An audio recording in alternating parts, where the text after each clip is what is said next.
Hello and welcome to the news at 10 on Nta News24.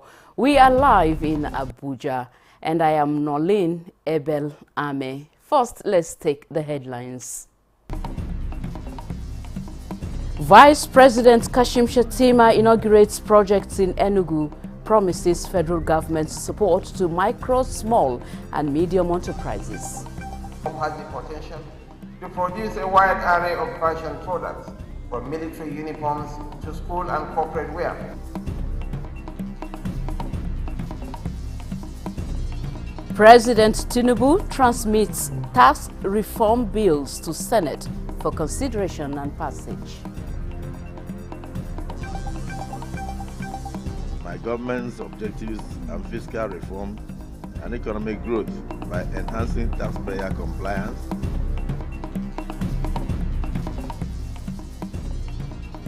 House of Representatives calls for review of price list of medicines under National Health Insurance Scheme.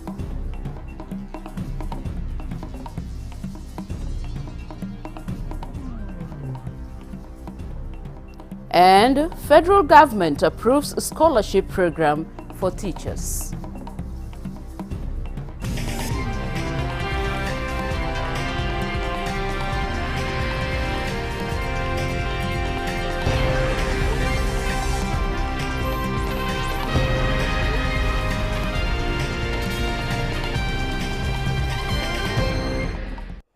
And now let's begin the broadcast in Enugu, where the federal government has assured of its continued partnership with Enugu state government in championing the growth of micro, small and medium-scale enterprises, SME, to provide a dynamic platform for economic growth and job creation. Vice President Kashim Shettima was speaking at the inauguration of some projects and the inspection of the MSME clinic in the state. Chika Ugu has the report. The importance of skill acquisition and entrepreneurship cannot be overemphasized, especially as regards economic development. For any nation to thrive, it is expected to make policies enhancing the ease of doing business. It is against this backdrop that the federal government, in partnership with Enugu state government, introduced the MSME clinic to encourage small businesses. The Vice President, after inspecting exhibitions at the clinic, expressed satisfaction with the acquired skills and awarded each participant the sum of 150,000 naira to assist in their businesses. He described MSME as the most viable platform to empower youths, eradicate poverty and curb crime. This hub has the potential to produce a wide array of fashion products, from military uniforms to school and corporate wear, meeting global standards and creating about 48,000 jobs in the process. Speaking on the theme of the 5th expanded national MSME clinic, bridging the gap between government and MSME, the governor said the clinic will inspire hope on the teeming youths and encourage economic diversification. He noted that the state government has empowered over 40,000 youths with digital skills and provided grants to business owners. The clinics offer on-the-spot solutions for business challenges, such as regulatory approvals, access to grants, and low-interest loans. All the top government functionaries say the move is applaudable. The Vice President also inspected and inaugurated the Enugu Fashion Garment Hub, the Command and Control Center, Digital Museum at the Government House, as well as the International Conference Center in Enugu. Chika Ugu, NTA News. In a similar development, as digital technologies create opportunities for nations, businesses and individuals alike, businesses in Nigeria have been challenged to take advantage of these technological developments to hasten innovation. This was the thrust of the 2024 three-day National Micro, Small and Medium Enterprises (MSMEs) conference in Abuja. Mukblang Dakok reports. Nigeria's digital economy is projected to reach $18.5 billion by 2026.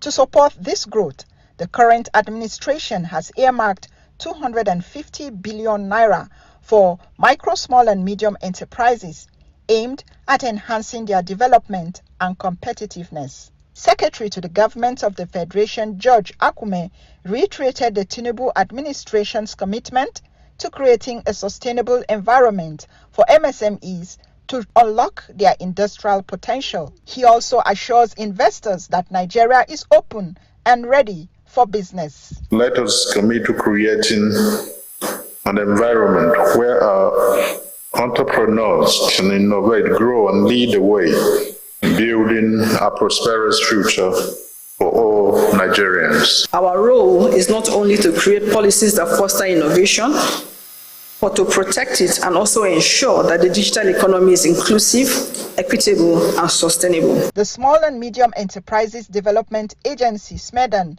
introduced the initiative Grow Nigeria. Believe that with the right guidance, the right resources, the right opportunities, and the right workforce support, any nano business can turn into a micro business, any micro business can turn into a small business, any small business can turn into a medium business, and a medium business can grow. The significance of this conference underscores the importance of collaboration, innovation, proactive measures in addressing employment challenges. A key thrust of the conference was simplifying the business landscape in Nigeria with digital financial services to make it as seamless as sending a WhatsApp message. In Abuja, Muplang Dakok, Nta News. I'm still talking business. To boost the economy and ease financial pressure on businesses, federal government has rolled out new tax regulations, while the Bank of Industry has disbursed 77.56 billion naira in loans to support 1,000 micro, small and medium enterprises, SMEs. Vivian Izadifa has details on our business update.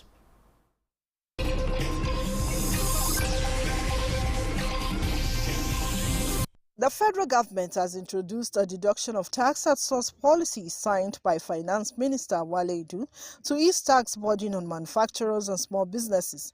The policy simplifies tax deductions and compliance, covering key laws and aligning Nigeria's tax system with global standards. It also promotes growth through tax exemptions and streamlined processes for small businesses. Meanwhile, the Bank of Industry (BOI) has disbursed 77.65 billion naira in loans to nearly 1,000 MSMEs in the first 9 months of 2024, enhancing their operations and contributing to Nigeria's economic growth.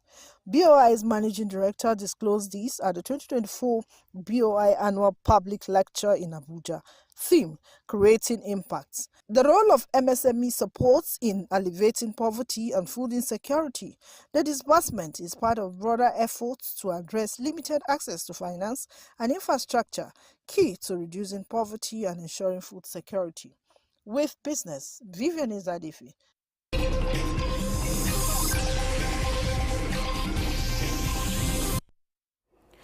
In other news, Kogi State's government has called on the federal government to urgently come to the rescue of the state as a flood sacks 70 communities in some parts of the state. Deputy Governor of the state, Salifu Oibo, met the appeal while inspecting Edeha community in Kogi local government area, which was affected by the flood. And joining us live now from Kogi State is the State Commissioner for Information and Communications, Kingsley Fao. Good morning to you, Commissioner. Good morning to you, and good morning, viewers around the world. Thank you very much. Now, can you give us a picture of the flood situation in the affected communities in your state? Thank you very much. Right now, it's a very precarious situation around the state. The reason we've not recorded loss of life is because the state government, through the flood response team, was able to activate the pre-flood strategies of enlightening the people to move to safer grounds. But right now, we are in the peak of the disaster, as about 80 communities around the Deha in Kogi local government area have been submerged completely by flood. 80 communities in that route has been submerged completely by flood. And around Ibaji, only 25% of the entire local government is upland as we speak. So the state government has been able to move them to IDP camps, but the situation is precarious. It's a very, very serious situation that calls for the attention and support of all that are concerned: NEMA, the federal government, international donor agencies, non-governmental organizations should come to our aid. We have about 1 million people already displaced. That is over 25% of the population of the state right now. So it is already a humanitarian crisis that calls for urgent attention and support from the federal government and international organizations. All right, Commissioner, you mentioned that over 1 million people have been displaced so far. In the immediate, how is the state government coping with the situation? What interim measure are you putting in place here? We have very closely with the National Emergency Agency, and we have also been able to, the state governor, His Excellency Alhaji Ahmed Usman Ododo, set up a high-powered response, flood response team to be able to deal with the emergency, and that team was chaired by the Deputy Governor of the state, His Excellency Joe. And doing to ensure that we are able to cater for these internally displaced persons. We set up the IDP camps before it became this disaster. And those IDP camps are the camps that are now housing these people. We are struggling with providing resources to be able to cater for these people. As you can see, most of the houses that have been submerged by these people have collapsed. And it is already a major humanitarian crisis in the state that the nation should focus attention on at this moment, because it is not just about catering for their needs right now and ensuring that they are safe, but to also see how to resettle these people after the flood. Is a major crisis, and the resources of the state can definitely not cater for all of this. And that's why the deputy governor, who is the chairman of the response team, made a call, a distress, so to say, to the federal government and international donor agencies to quickly come to the aid of Kogi State before the disaster will resume a major percentage of our people. All right, yeah, it is obvious that indeed, of course, it is a major humanitarian crisis, looking at the visuals on the screen. And in what area do you want the federal government to come to the aid of Kogi people?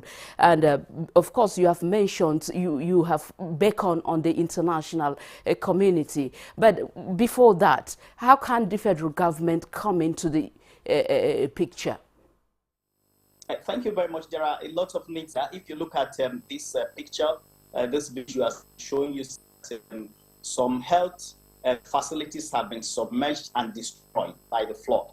We need makeshift health facilities. That's why the Commissioner for Health, the Commissioner for Education, the Commissioner for Special Duties, Science and Technology, Humanitarian Affairs, Agriculture, are all in the high-powered team chaired by the Deputy Governor to look at these things and be able to cater for the immediate need of people. Schools have been destroyed here.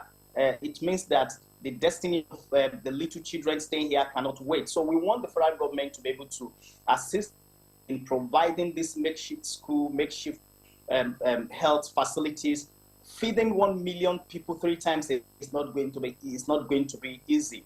Providing nets, it is not their natural abode. They are not going to be comfortable there. So we have to provide mosquito nets, provide food, provide insecticide, provide. So the need is humongous, and it is such that we will need the international community to come to our aid. That is even to deal with the flood situation right now. But beyond that, the federal government will have to do a lot through the Federal Ministry of Housing to be able to provide shelter for the over 1 million whose houses have been destroyed by this very unfortunate disaster. All right, we thank you. We appreciate your input from Kogi State Honorable Commissioner. Thank you so much. Thank you very much for having me. We want to continue to fight until the federal government will come to the aid of Kogi. We are under the waters completely. Thank you very much. We hope so as well. Thank you. This is the news at 10 on Nta News 24. Let's take a break now. More reports when we return.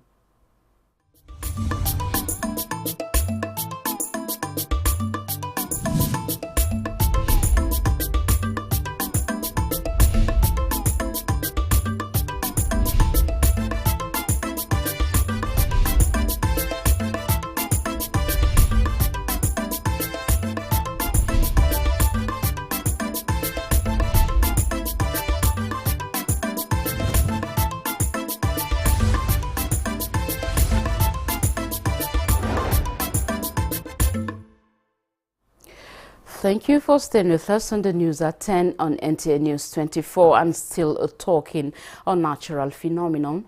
As part of measures to avert reoccurrence of the devastating flood witnessed in recent times, Borno State government has warned citizens not to rebuild houses and other structures along waterways. Governor Babagana Umara Zulum handed down the warning in Maiduguri while assessing damages done to bridges within the state capital and environs. Mohammed Goni reports.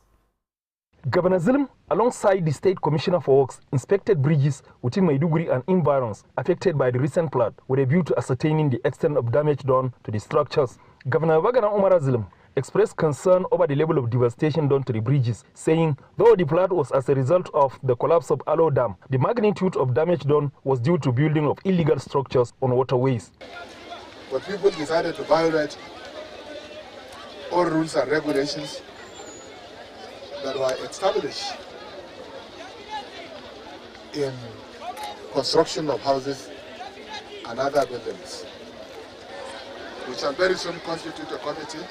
The committee will recommend appropriate measures. The governor directed the Ministry of Works and Borno State Geographic Information Service as well as the flood committee to work out modalities on how to prevent reconstruction of houses along riverbanks. State government, he said, will collaborate with federal government and the Northeast Development Commission to rebuild the bridges. In Maiduguri, Mohammed Goni, Nta News. In another news, President Bola Tinubu has transmitted to the Senate proposed fiscal policy and tax reform bills for consideration and passage. National Assembly correspondent Lami Ali reports that provisions in the draft align with ongoing financial reforms of the federal government to enhance efficiency in tax administration, harmonization and compliance, as well as help reduce tax disputes. For consideration and passage, the four proposed legislations are the Nigeria Tax Bill, Nigeria Revenue Service Establishment Bill, which seeks the repeal and reenactment of the Federal Inland Revenue Service Act, the Joint Revenue Board Establishment Bill, and the Nigeria Tax Administration Bill. the proposed tax bills present substantial benefits to align with my government's objectives and fiscal reform and economic growth by enhancing taxpayer compliance, strengthening our fiscal institutions, and fostering a more effective and transparent fiscal regime, encourage investment, boost consumer spending, and stimulate the Nigerian economy. Senate has plenary passed for second reading bill seeking the establishment of the South-South Development Commission, sponsored by Senator Asukwa Ekpenyong and other senators from the zone, as it enjoyed across-board support. The South-South requires a commission that is exclusively dedicated to our region, that understands our unique issues and can craft tailored solutions for them, just like the other 5 geopolitical regions. We are now creating not resource-based centers of development and entities, but development-based entities according to geopolitical zones. Even though they have a Niger Delta Development Commission, which is not always having Niger Delta alone, it serves some part of Southeast and Southwest. The two Regional Development Commission bills for the Northwest and Southeast, recently assented to by President Tinubu, were today listed for amendments. The rationale behind this amendment is to ensure that the chairman and the managing director of the commission are not appointed from the same state. Aspect of removing the issue of confirmation by the Senate. We should always jealously guard and protect the powers of the Senate, more particularly with regard to issue of confirmation of appointments. There were just omissions, that mandated for the fact that we are human beings. Senate passed the two bills for second reading, including the Police Service Commission Training Institute Establishments Bill. Senate adopted a motion from Senator Sadiq Umar urging authorities to conduct a survey on the stretch of the River Niger to prevent boat mishaps. The recent boat mishap that occurred in Gwajibo Mudi community involving at least 200 people, whereby only about 31 persons have been rescued so far. Meanwhile, Senate congratulates the presiding officers of the National Assembly on the national honors conferred on them by President Tinubu. From the National Assembly, Lami Ali, Nta News. In the meantime, the House of Representatives has called for a comprehensive review of the medicines price list under the National Health Insurance Scheme for affordability and accessibility to Nigerians. National Assembly correspondent Nta News24 reports that the House also received President Tinubu's communication for consideration and the passage of 4 bills of fiscal and tax reforms. While I trust that the House of Representatives will, in their usual expeditious manner, consider and enact these bills into law, I'm confident that these bills, once passed into law, will encourage investment, boost consumer spending, and stimulate the economy.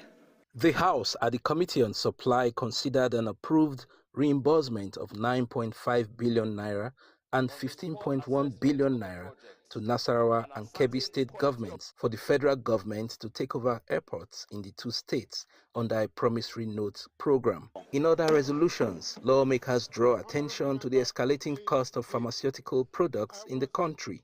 They stress the need to capture quality medicines in the NHIS medicine price list, which they say requires a comprehensive review. Many vulnerable patients, especially the marginalized section of the society, are finding it increasingly difficult to get essential and quality medication in the health management organization, leading to adverse health outcomes and exacerbating the burden of illness on our healthcare system.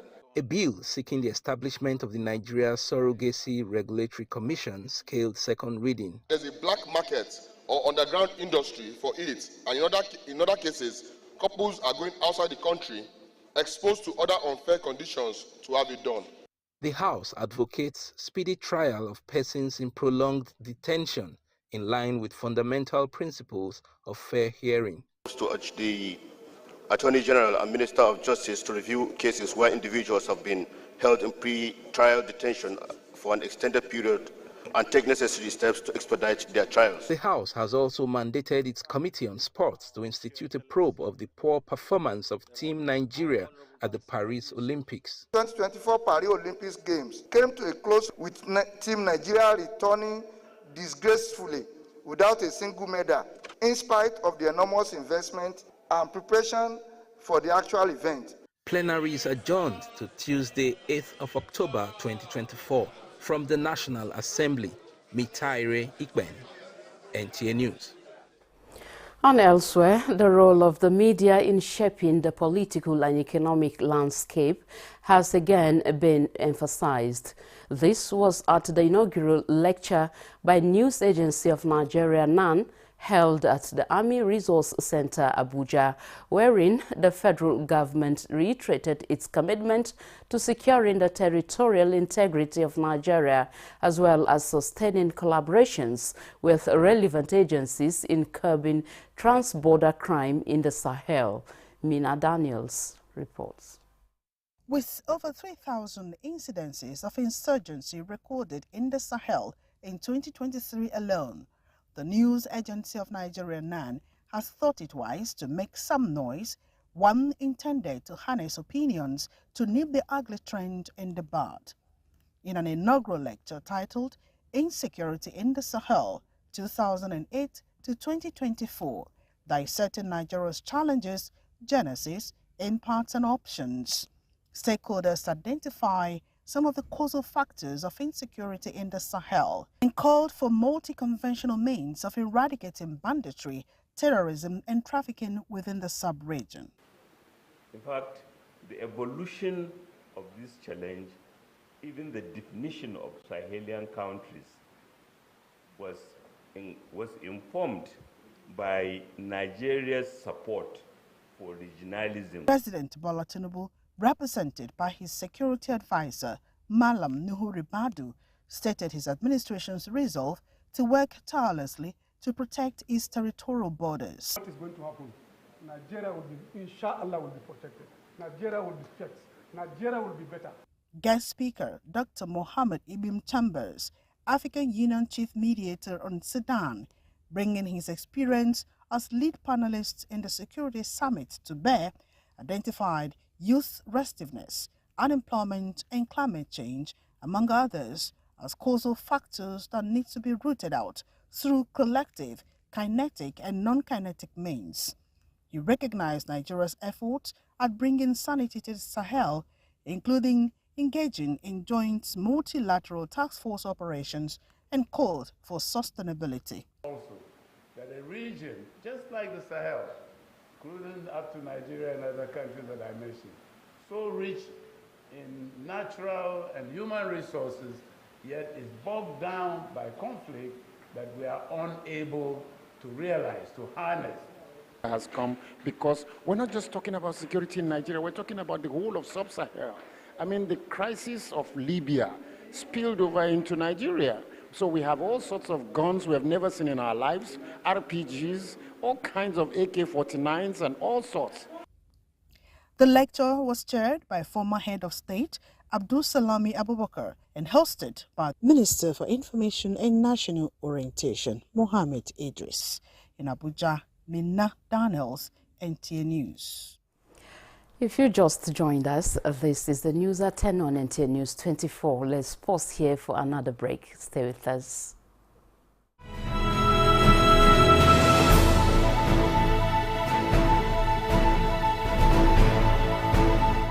From the creeks of the Niger Delta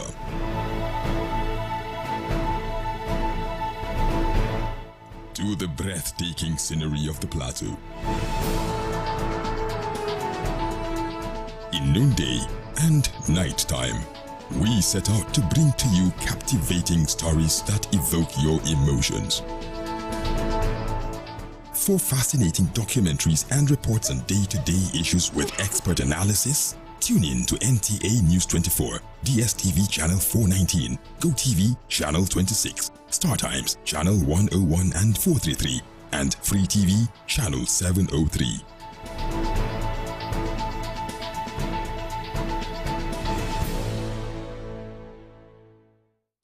Thank you for being there. Minister of Marine and Blue Economy, Adeboye Tola, is urging the newly inaugurated Governing Council of the Maritime Academy of Nigeria to positively contribute to the growth and development of the academy, which he described as a premier institution. Vivian Ezadife reports that he gave the encouragement during inauguration of the council members. That I will be faithful and bear true allegiance. That I will be faithful and bear true allegiance. Administration of oath of office on the newly appointed council members of the Maritime Academy of Nigeria, or the Ministry of Marine and Blue Economy, is just a year old since its creation by the present administration. This event is part of measures being set in motion to ensure that the ministry aligns with President Tinubu's dreams and aspirations. Minister of Marine and Blue Economy urged the new governing council members to align themselves with the renewed hope agenda of government for efficient service delivery, emphasizing that the ministry reserves the right to override any board decision that does not align with the vision of the ministry. It's essential that there is a strong and seamless synergy between the governing board and the academy's management staff. Collaboration and mutual respect between both entities will ensure that the academy functions efficiently and effectively. Your role is to provide strategic leadership and guidance, working closely with the management to create an environment that promotes academic excellence and practical training. Chairman of the newly inaugurated board pledged to work diligently to elevate the academy to greater heights and to also ensure that it remains at the forefront of maritime education and training in Africa and globally. I want to make sure that Maritime Academy is a notable name in the world, not just in Nigeria, but in the maritime industry all over the world. People must know Maritime Academy because we are going to build the capacity even of the school to train more manpower, and we want to work, like I said, even on innovation. The Maritime Academy of Nigeria, ORON, is one of the premier maritime institutions in West Africa, offering specialized courses to seafarers and maritime industry professionals. With the new board now in place, there is optimism about improving the academy's infrastructure, curriculum, and international partnerships. Vivian Izadifi, Nta News. Meanwhile, Minister of Foreign Affairs Yusuf Tugar has reaffirmed the need for cooperation between Nordic and African nations amid the current global economic challenges. Yusuf Tugar was speaking at the Nordic African Business Summit in Oslo, Norway. The minister highlighted the vast opportunities for growth and development on the African continent. Yusuf Tugar described the African Continental Free Trade Area as a game changer, with tariff removals set to unleash a value of $50 to $70 billion. He encouraged Norwegian businesses to capitalize on Africa's growth potential, particularly Nigeria, which is expected to have a population of 400 million by 2050. Key areas to focus, the minister says, include renewable energy, fintech and manufacturing industries for partnerships, as he expressed confidence in successful Nigerian entrepreneurs, citing their resilience and problem-solving skills. And talking security now, the Zamfara State Police Command has arrested 6 foreigners from Burkina Faso and Niger Republic in connection with illegal mining and terrorism in the state. The State Commissioner of Police, Mohammed Shehu Dalijan, paraded the suspects at the command headquarters, Gusau. Jamilu Ibrahim has more.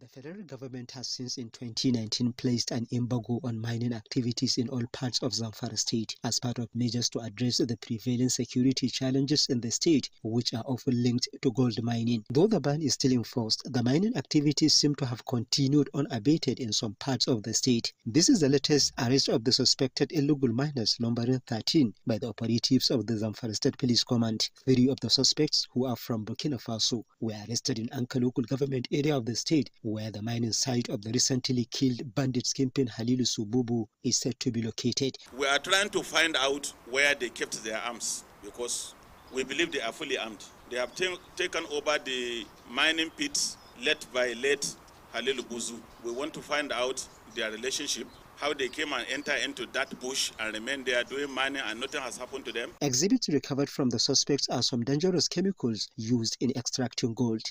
for someone to leave Burkina Faso to come and enter our bush, where our people cannot ordinarily enter. There is more to it. That's why I invited the federal mining officer so that we put the heads together and see what we can do about this ugly trend.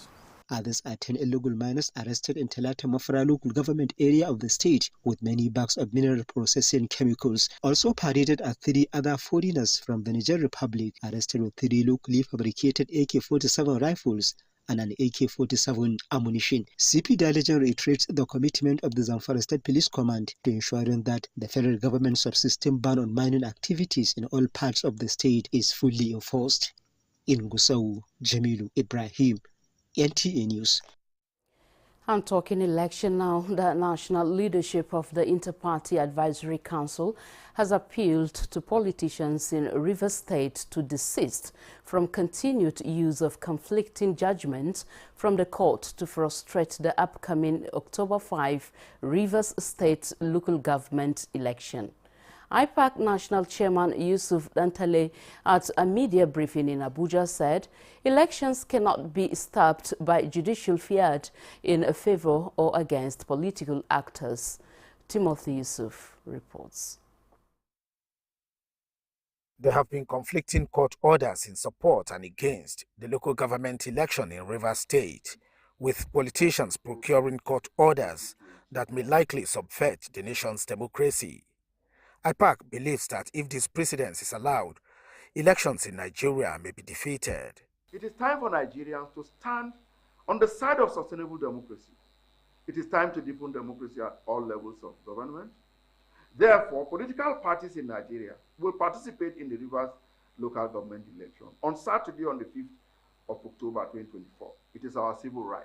The Rivers State local government election, IPAC emphasized, presents another opportunity for democracy to thrive in Nigeria. It called on the new Chief Justice of Nigeria and Chairman National Judicial Council to thoroughly investigate and sanction erring judicial officers, and equally called on the Inspector General of Police to provide adequate security in Rivers State. Timothy Yusuf, Nta News. In a similar news, Nasarawa State Independent Electoral Commission, NASIEC, has slated the 2nd of November 2024 for the conduct of local government elections in the state. Chairman of the commission, Wandai Ayuba Usman, stated this while briefing members of Inter-Party Advisory Council IPAC in Lafia. Ayenaji Auta has more on the report. It would be recalled that the chairmen of the 13 local government areas were elected on the 6th October 2021 for a 3-year tenure, which elapses on Monday, October 7. It is on this premise that the Nasarawa State Independent Electoral Commission (NASEC) is set to conduct elections in the state. Chairman of the commission, Ayuba Wande Usman, said the electoral body is committed to conduct a free, fair, and credible election to entrench democratic process at the grassroots. We are in compliance with extant laws releasing the guidelines for local government councils elections 2024 to issue a notice of election and slated the conduct of the 2024 local government councils election to hold on 2nd November 2024. Chairman of the Inter-Party Advisory Council in the state, Danlami Musa Mohammed, said political parties and their candidates are fully prepared to participate in the election, calling on the electoral umpire to be just and fair to all parties. In Lafia, Ayenaji Auta, NTA News. Meanwhile, Akwa Ibom State Police Commissioner Joseph Irebo is calling on political stakeholders to advise their supporters to eschew violence and ensure free conduct of local government elections in all the 31 local government areas of the state. This was at an inter-party and police meeting with representatives of political parties ahead of this Saturday's local government elections. Evelyn Bado Ekwo reports. Addressing representatives of different political parties, Commissioner of Police Joseph Eribo re-emphasizes the need for sustaining a peaceful conduct of local government elections in the state. He notes that politics is not a do-or-die affair and that in any contest there must be a winner, calling on losers to imbibe the spirit of sportsmanship. So we are looking forward to a very fruitful election. On our own part, we are ready. We are going to cover the whole state along with our sister agencies. And we will ensure that we create that enabling environment for a very peaceful election. The election will commence by 8 and end by 2:30. And we are doing simultaneous accreditation and voting. That means when you go, every voter should go with the ballot, with the voter's card, and get accredited and vote. The meeting also featured interactive sessions as well as signing of peace accord by representatives of political parties. Evelyn Badu Ekpo, Nta News. 3 panels, each composed of 3 members, have been established to address disputes from the October 19 local government election in Kogi State.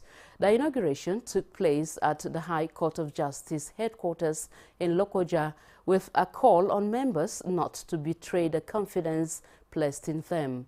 Jonathan Omajeli reports. And the law that I will abide by the code of conduct contained in the 5th schedule to the Constitution of the Federal Republic of Nigeria. The first panel is chaired by Jibri Oladimeji Ibrahim, with Josephine Ajagun and Obani Friday Ofakaga serving as members. The second panel is led by Dr. Mohamed Tanko, with Abubakar Saiki and Miriam Mohamed as members. The third panel is chaired by Agatha Shankuila, with Natson Akuji Idakuji and Abbas Yunusa as members. Kogi State Chief Judge, Justice Josiah Mejabi, said the members were selected based on their trustworthiness and strong records of diligence in handling past responsibilities. He urged them to approach their duties with courage, honesty, and uphold the integrity of the judiciary. You be courageous, disciplined, and fearless in your approach to the task before you. You must eschew sentiments and not favor any party, but dispense justice fairly with the determination to conduct your affairs within the provisions of the Electoral Act.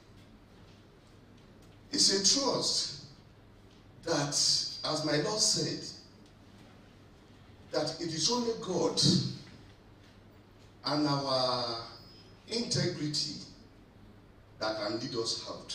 Justice Mejabi also called on litigants to conduct themselves respectfully and in a manner that will facilitate the panel's swift resolution of their cases. In Lokoja, Jonathan Omajali, NTA News.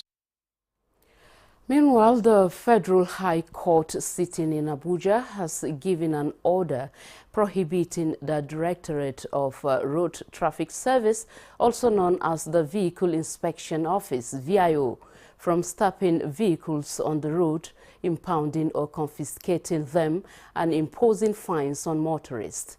Justice Evelyn Maha gave the order in a fundamental rights enforcement suit filed by a human rights activist and public interest attorney Abubakar Marshall. Justice Maha affirmed that there was no legal basis for the VIO and its officials to stop, impound or confiscate vehicles or to levy fines against motorists.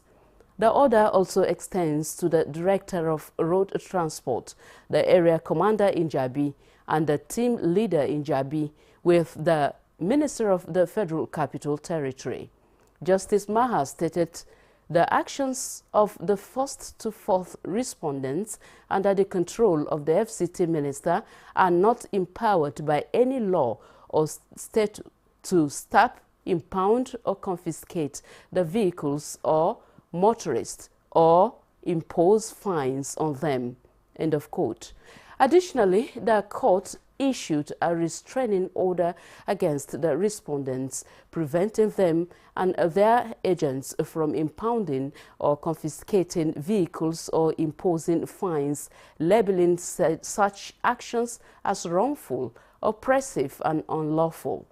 Justice Baha further granted a perpetual injunction to protect the rights of Nigerians, ensuring their freedom of movement, resumption of innocence, and right to own property. On education, a new scholarship program aimed at enhancing the quality of teacher training in Nigeria has been introduced by the federal government. It is designed to equip teachers with necessary skills to perform their duties at the highest professional standards.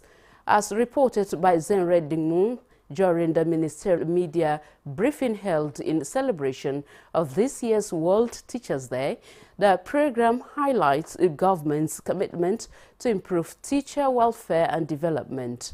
Stakeholders emphasized the importance of teachers, noting that they are the backbone of all educational reforms and policies.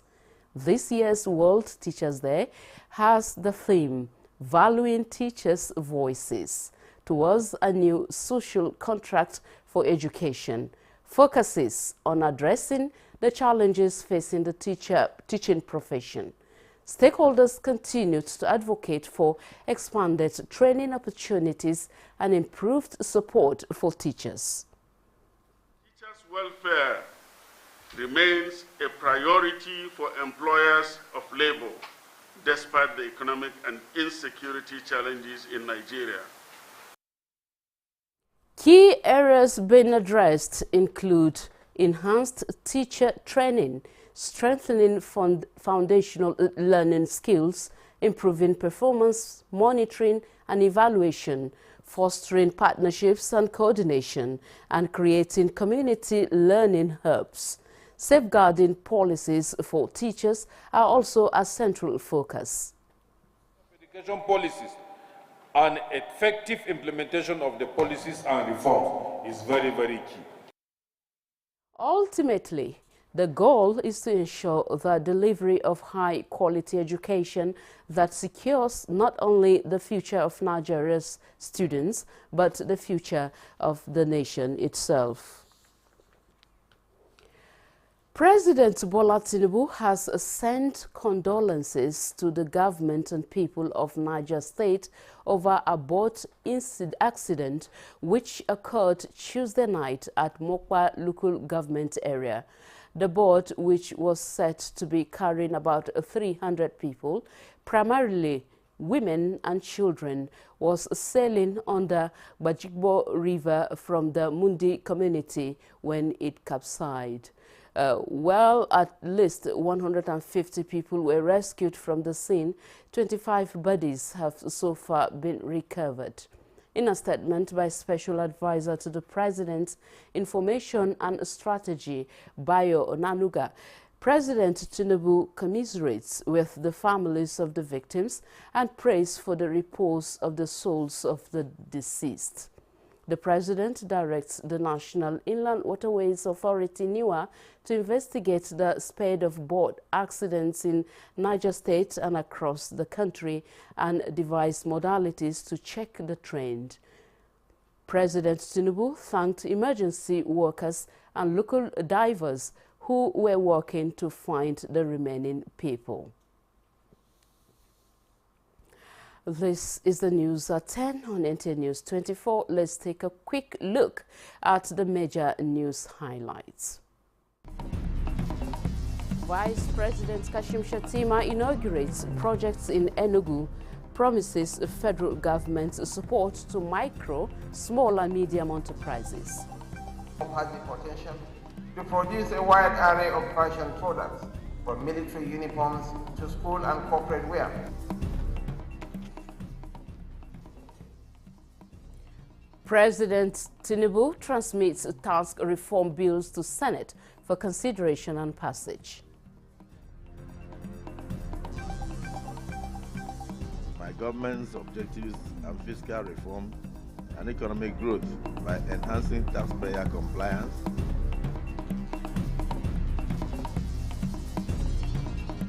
House of Representatives calls for review of price list of medicines under National Health Insurance Scheme.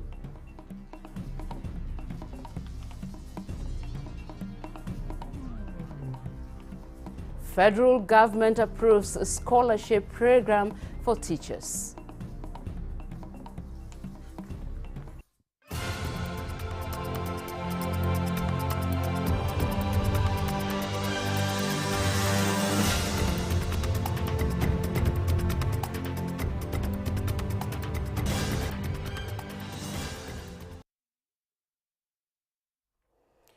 A report just reaching us says the Borno State Commissioner for Health and Human Services, Professor Baba Malam Gana, at a press briefing in Maiduguri says out of the 200 samples sent for testing, 17 returned positive.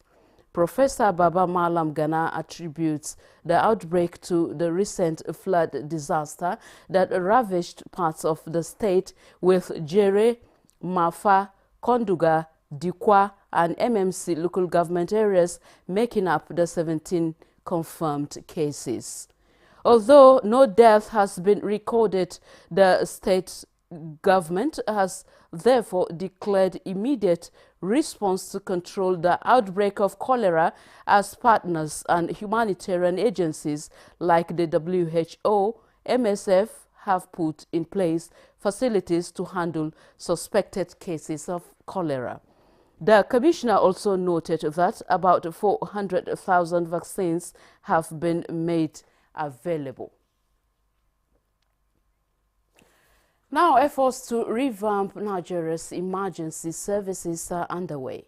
The National Emergency Medical Treatment Committee and Rural Emergency Services and Maternal Transport are meeting in Abuja to tackle bottlenecks in incident response.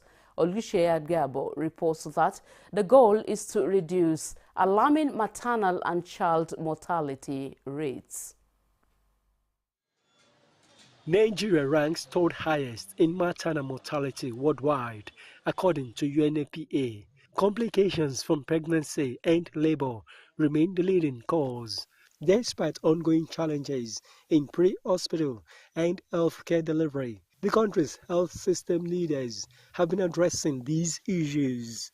There is lack of awareness in our communities about the presence of this service, even about the existence of an emergency toll-free number that anybody can call, 112, and get a response quickly.